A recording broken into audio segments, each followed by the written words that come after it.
नमस्कार विद्यार्थियों, मैं मंजू बुर्डक ज्योग्राफी गैलेक्सी चैनल पर आप सभी का स्वागत करती हूँ, अभिनंदन करती हूँ। तो जैसा कि हम पढ़ रहे हैं ज्योग्राफी और जिसमें अभी अपने चल रहा है कक्षा 12 की एनसीईआरटी बुक, जिसके एमसीक्यूज कर रहे हैं अपन। आज अपन करने वाले हैं चैप्टर 2 जो कि विश्व जनसंख्या वितरण घनत्व और वृद्धि नामक चैप्टर है और इसके क्वेश्चंस लिए हैं मैंने। तो आइए स्टार्ट करते हैं। निम्नलिखित में से फर्स्ट जो क्वेश्चन है वो है, निम्नलिखित में से किस महाद्वीप में जनसंख्या वृद्धि सर्वाधिक है। ठीक है, हमसे सबसे ज्यादा जनसंख्या वृद्धि पूछी है कि जनसंख्या जो वृद्धि है वो सर्वाधिक कहाँ हो रही है। ठीक है, तो इसमें अपना जो ऑप्शन ठीक होगा वो हो जाएगा ए ऑप्शन। ठीक है, अफ्रीका जो देश है, ये महाद्वीप है, वहां की अभी इस टाइम 10-15 के बीच के आंकड़ों से जनसंख्या वृद्धि सर्वाधिक है। ठीक है, अफ्रीका में सर्वाधिक जनसंख्या वृद्धि है, तो इसमें करेक्ट हो जाएगा ऑप्शन अपना ए। ठीक है, ए करेक्ट हो जाएगा, जिसकी 2.6 के लगभग प्रतिशत में वृद्धि दर है। ठीक है, ये हो गया फर्स्ट क्वेश्चन।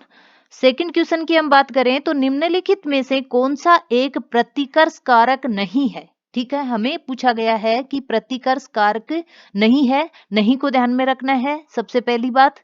और प्रतिकर्ष और आकर्षक आप जानते ही होंगे, आकर्षक मतलब अपनी ओर खींचने वाला, प्रतिकर्ष मतलब धक्का देने वाले कारक। जो लोगों को धक्का देते हैं, जो कारक, जो फैक्ट धक्का देते हैं, वो कौन से होते हैं। तो जहां भी मनुष्य रहता है वहां अगर जल का अभाव है तो वो प्रतिकर्ष कारक माना जाता है, वो धक्का देने वाला कारक माना जाता है, क्योंकि जल अति आवश्यक है जीने के लिए। बेरोजगारी अगर वहां है तो वो भी प्रतिकर्ष कारक है। चिकित्सा और शैक्षणिक सुविधा, और फोर्थ जो है वो है महामारियां। तो महामारियां भी प्रतिकर्ष कारक है। तो इनमें से जो करेक्ट होगा यानी नहीं होगा वो होगा चिकित्सा और शैक्षणिक सुविधा। ठीक है, जो भी सुविधाएं हमें अच्छे में मिल रही है, पॉजिटिव सुविधाएं जो मिल रही है वो हमें आकर्षक करती है, न कि प्रतिकर्ष करती है। तो इसमें जो करेक्ट ऑप्शन है अपना वो थर्ड हो जाएगा। ठीक है, नंबर 3 का जो प्रश्न है वो है, निम्नलिखित में से कौन सा एक तथ्य सही नहीं है। ठीक है, हमसे 3 फैक्ट दिए हैं हमें और उनमें से जो गलत फैक्ट है उसको पूछा है। तो देखिए ध्यान से पढ़िएगा, विगत 5 वर्षों में मानव जनसंख्या 10 गुना से अधिक बढ़ी है। ठीक है, विगत 5 सॉरी ये 500 वर्ष हैं। ठीक है, ये गलती से लिखा गया है 500 वर्ष हैं। ठीक है, इसको 500 वर्ष मानना आप। तो ये 500 वर्षों में मानव जनसंख्या 10 गुना से अधिक बढ़ी है। जी हाँ, ये ठीक बात है। नंबर 2 जो ऑप्शन है, 5 अरब से 6 अरब तक बढ़ाने में, जनसंख्या बढ़ाने में, जनसंख्या को बढ़ाने में क्या 100 वर्ष लगे। दूसरा ऑप्शन कह रहा है कि 5 से जो 6 अरब तक का जो टाइम पीरियड था, ठीक है, यानी 5 अरब से 6 अरब यानी 1 अरब जनसंख्या को बढ़ाने में 100 वर्ष लगे। ये भी ठीक है। और जो थर्ड ऑप्शन है वो है, जनांकीय संक्रमण की प्रथम अवस्था में जनसंख्या वृद्धि उच्च होती है। नहीं, अगर हम बात करें जनसंख्या वृद्धि की 3 जो अवस्थाएं हैं उस वाले मॉडल की, जो एनसीईआरटी बुक में आपके यहाँ दिया गया है, उसकी बात करें तो यहाँ जन्म दर उच्च थी लेकिन मृत्यु दर भी उच्च थी। तो जनसंख्या वृद्धि उच्च नहीं हुई, वो दोनों लगभग इक्वल सी चलती गई। सेकंड में जनसंख्या वृद्धि दर उच्च रही लेकिन मृत्यु दर लो होती गई। और थर्ड में जाकर जनसंख्या वृद्धि दर भी और मृत्यु दर दोनों स्थायी होने लगी। अगर हम बात करें 3 अवस्थाओं वाले मॉडल की, जो कि आपकी एनसीईआरटी बुक में दिया हुआ है। तो इसने पूछा है कि क्या प्रथम अवस्था में जनसंख्या वृद्धि ज्यादा थी। नहीं, प्रथम अवस्था में जनसंख्या वृद्धि ज्यादा नहीं थी। जनसंख्या, क्योंकि जनसंख्या कौन सी, मतलब जो जिंदी बची है। तो अगर मृत्यु दर बराबर हो रही है उच्च, तो जनसंख्या ज्यादा कैसे हो जाएगी। इसलिए ये वाला फैक्ट जो है वो सही नहीं है। थर्ड जो ऑप्शन है वो अपना करेक्ट हो जाएगा। अगला क्वेश्चन, विश्व की सर्वाधिक जनसंख्या की दृष्टि से क्रमिक देश हमें पूछे गए हैं। ठीक है, तो सबसे ज्यादा जनसंख्या तो हम जानते ही हैं कि चीन देश की है, और नंबर 2 पर भारत है। तो यहाँ देखिएगा आप, चीन और भारत दो ऑप्शनों में है। थर्ड जो है वो ब्राजील है, और फोर्थ पाकिस्तान। ठीक है, हमसे पूछा गया है कि जो सर्वाधिक जनसंख्या वाले देश हैं उनका क्रम बताओ। ठीक है, तो सर्वाधिक जनसंख्या की बात करें हम, तो उसको आप सीबीएसई बोल सकते हो। सीबीएसई एक फॉर्मूला है, उससे याद रख सकते हो, याद रखने की एक ट्रिक है मात्र। तो सीबीएसई से आप याद रखोगे, सी से चीन याद रख लो, बी से भारत याद रख लो, और सीबीएस से संयुक्त राज्य अमेरिका। ठीक है, सीबीएस, ई से इंडोनेशिया। ठीक है, तो ये चारों देश याद रह जाएंगे आपको, चीन, भारत, संयुक्त राज्य अमेरिका और इंडोनेशिया, जो कि सेकंड ऑप्शन में मैच हो रहे हैं। ठीक है, फर्स्ट नंबर पर चीन, फिर भारत, फिर संयुक्त राज्य अमेरिका थर्ड नंबर पर, फोर्थ पर इंडोनेशिया, और फिफ्थ नंबर पर ब्राजील हो जाएगा। ब्राजील जो है वो इनके बाद में फोर्थ, ये फिफ्थ नंबर पर आता है। याद रखना, ब्राजील जो देश है, ठीक है,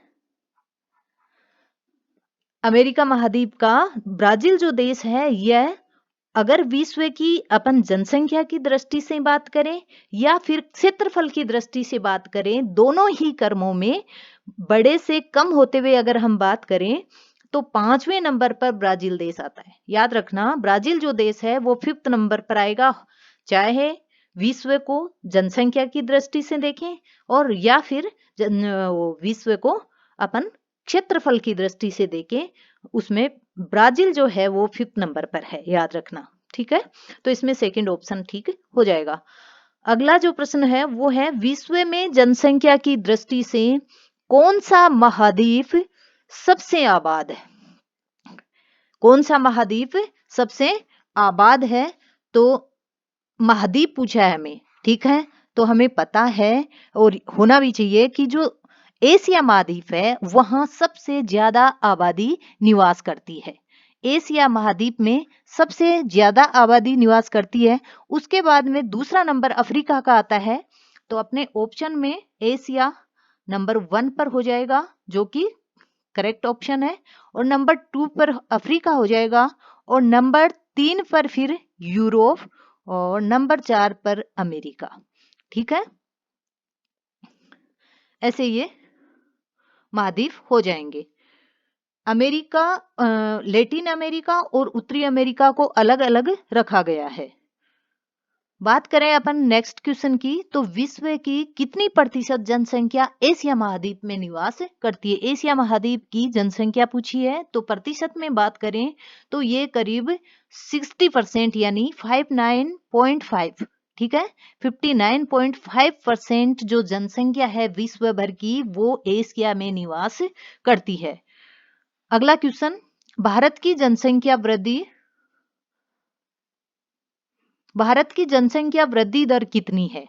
ठीक है, हमसे भारत की जनसंख्या वृद्धि दर पूछी है, तो देखिएगा ये ए ऑप्शन है जिसमें बताया है कि 1.64%, नंबर बी में है 0.64%, और सी है 2%, और डी में है 2.64%। ठीक है, तो अपना ए ऑप्शन है जो वो ठीक हो जाएगा, 1.64% भारत की जनसंख्या वृद्धि दर है। ठीक है, नेक्स्ट बात करें हम अगले क्वेश्चन की, जनसांख्यिकीय संक्रमण सिद्धांत की 3 अवस्थाओं वाले मॉडल में, 3 अवस्थाओं वाला जो मॉडल है उसमें कनाडा, जापान, अमेरिका जैसे देश किस अवस्था में स्थित हैं। ठीक है, अभी अभी आपको मैंने मॉडल बना के बताया था कि इसको हम 3 पार्टों में अगर बांट कर पढ़ें तो जनसंख्या, वो जो वर्ल्ड के जो कंट्रीज हैं उनको तीनों अवस्थाओं में अलग अलग जगह दर्शाया गया है। जिस देश में अभी प्रथम अवस्था है, ठीक है, उनको प्रथम जो अवस्था है वहां मेंशन किया गया है। जैसे कि बांग्लादेश वाले जो वर्षा वन है आदि के आदिवासी अभी प्रथम अवस्था में हैं। और द्वितीय अवस्था की बात करें तो वहां श्रीलंका, केन्या, पेरू आदि हैं। और थर्ड अवस्था में कनाडा, जापान और अमेरिका जैसे देश आते हैं। अगला क्वेश्चन है, विश्व की जनसंख्या 1976 ईस्वी के बाद कौन से वर्ष दुगुनी हो जाएगी? ठीक है, याद रखना, इसमें मैंने एक जो करेक्ट ऑप्शन है उसी को लिया है, तो ये अपना हो जाएगा। ये क्वेश्चन पूछा गया है पहले, तभी मैंने डाला है, इसको ध्यान में रखना। 2025 को अपनी जो जनसंख्या है वो दुगुनी हो जाएगी। किस वर्ष के बाद? 1976 के बाद। याद रखना, 1976 के बाद 2025 में जो विश्व की जनसंख्या है वो डबल हो जाएगी। नेक्स्ट क्वेश्चन, विश्व जनसंख्या वृद्धि दर कितनी है? ठीक है, आपको यहां पूछा गया है विश्व जनसंख्या वृद्धि दर। देखिए, अभी हमने पीछे देखा था भारत की जनसंख्या वृद्धि दर, और यहां पूछा है विश्व की जनसंख्या। विश्व की जनसंख्या वृद्धि दर की बात करें तो ये वाला ऑप्शन यानी 1.2% वृद्धि दर है। विश्व की जनसंख्या वृद्धि दर है 1.2। नेक्स्ट, एशिया की जनसंख्या वृद्धि दर कितनी है? ठीक है, अलग अलग पूछ रहे हैं ये, इंडिया की अलग से, विश्व की अलग से और एशिया की अलग से। एशिया की बात करें तो ये 1% है। एशिया की कितनी है? 1%। यूरोप की जनसंख्या वृद्धि दर, यूरोप की जनसंख्या वृद्धि दर सिर्फ और सिर्फ 0.1% है।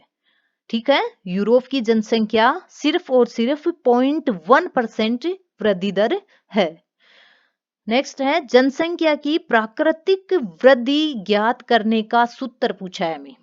ठीक है, तो ध्यान रखना, प्राकृतिक वृद्धि क्या होती है? प्राकृतिक वृद्धि, जैसे कि आपको बता दूं नॉलेज के लिए कि जैसे कि 2 समय अंतराल है।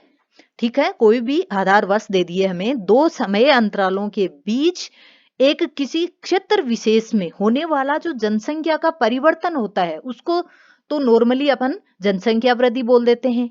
और प्राकृतिक जनसंख्या वृद्धि का भी एक तरह से यही मतलब होता है कि जो प्राकृतिक वृद्धि यानी जो भी जन्म होते हैं 2 समय अंतरालों के बीच में किसी क्षेत्र विशेष में जो भी जन्म होते हैं उनमें से अगर हम मृत्यु को माइनस कर दें, ठीक है, तो वो हो गई हमारी वो प्राकृतिक वृद्धि। ठीक है, तो ये हो गया जन्म माइनस मृत्यु। नेक्स्ट, जनसंख्या की वास्तविक वृद्धि क्या होती है? ठीक है, यहाँ जनसंख्या की वास्तविक वृद्धि का भी हमें एक सूत्र दिया गया है, वो याद रखना आप, जन्म माइनस मृत्यु। ठीक है, ये तो अभी हमने ऊपर देखा था प्राकृतिक वृद्धि में, तो जन्म माइनस मृत्यु प्लस आप्रवास और माइनस उत्प्रवास। पहले तो आपको बताती हूँ आप्रवास क्या होते हैं। प्रवास, देखिए, जन्म और मृत्यु के अतिरिक्त भी एक और घटक होता है जो कि जनसंख्या का आकार परिवर्तित करने में मददगार होता है। वो कौन होता है? वो होता है प्रवास। प्रवास बोले तो निवास, व्यक्ति का निवास स्थान। तो आप्रवास और उत्प्रवास 2 तरह के प्रवास होते हैं। आप्रवास यानी वह प्रवासी जो किसी नए स्थान पर आया है। ठीक है, आया है मतलब आप्रवास। जैसे कि कोई दिल्ली से अपने यहाँ सीकर में आया है, उसने आप्रवास किया है सीकर में। ठीक है, और उत्प्रवास वही व्यक्ति या कोई भी उसी सीकर से दिल्ली गया है तो सीकर के लिए वो उत्प्रवासी हो जाएगा, जबकि आने वाला आप्रवासी। ठीक है, अब याद रहेगा आपको। तो इसमें जन्म माइनस मृत्यु हो गई यानी वो प्राकृतिक वृद्धि, और उसमें आपने आप्रवास जोड़ दिया यानी जो भी लोग बाहर से वहां उस क्षेत्र विशेष में आए हैं उनको तो जोड़ दिया, और जो उत्प्रवास किया है जिन्होंने यानी जो गए हैं निकले हैं उनको हमने माइनस कर दिया। तो ये हो गई वास्तविक वृद्धि। ठीक है, वास्तविक वृद्धि समझ में आ गई। नेक्स्ट क्वेश्चन है, प्रतिकर्ष कारक नहीं है। प्रतिकर्ष कारक का एक क्वेश्चन फिर से डाला है मैंने। तो देखिए, राजनीतिक उपद्रव प्रतिकर्ष कारक है। प्रतिकूल जलवायु, अगर व्यक्ति के जलवायु ही एडजस्ट नहीं होगा तो वो कैसे जी पाएगा। तो वो भी प्रतिकार कारक है, यानी वो भी धक्का दे रही है व्यक्ति को। प्राकृतिक विपदाएं, जैसे कि कोई भयंकर विपदा, भूकंप आ गया, ज्वालामुखी आ रहे हैं, भयंकर अकाल पड़ रहा है, तो व्यक्ति वहां नहीं रह पाएगा। महामारियां, अगर वहां बहुत सारी बीमारियां फैल रखी है, महामारी का रूप ले लिया है, तो वहां भी व्यक्ति नहीं रहेगा। तो ये सब जो है प्रतिकर्ष कारक हैं। और नहीं के लिए पूछा है, तो नहीं में डाला है मैंने पॉजिटिव पॉइंट, यानी जीवन और संपत्ति की जहां सुरक्षा रहती है वहां लोग आकर्षित होते हैं, न कि प्रतिकर्ष। तो ये अपना ऑप्शन ठीक हो जाएगा। नंबर 2 जो चैप्टर है उसका मैंने ये टोटल क्वेश्चन आपको करवा दिया है, और थर्ड जो चैप्टर है उसको अगले लेक्चर में देख लेंगे। ये विश्व की जो जनसंख्या है 12th के चैप्टर में जितना भी इसका मटेरियल है, वहां जहां जो भी एमसीक्यूज बन रहे हैं वो सारे आपके सामने रख दिए हैं मैंने। आपको कहीं कोई डाउट हो तो आप मुझसे कमेंट बॉक्स में क्वेश्चन कर सकते हैं। और अगर आपने अभी भी इसको चैनल को सब्सक्राइब नहीं किया है तो प्लीज आप सब्सक्राइब करना, लाइक और शेयर भी करना। थैंक यू, आज इतना ही।